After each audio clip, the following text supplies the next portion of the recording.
थोड़ी मूवी ते थोड़ा ना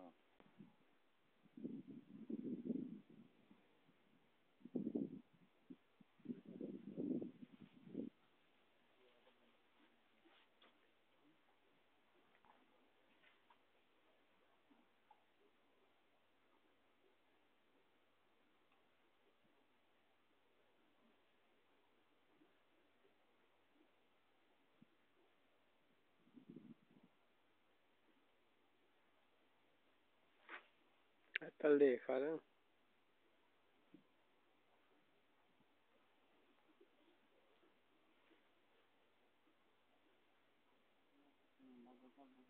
बहुत ही अच्छी जगह बैठा तो बहुत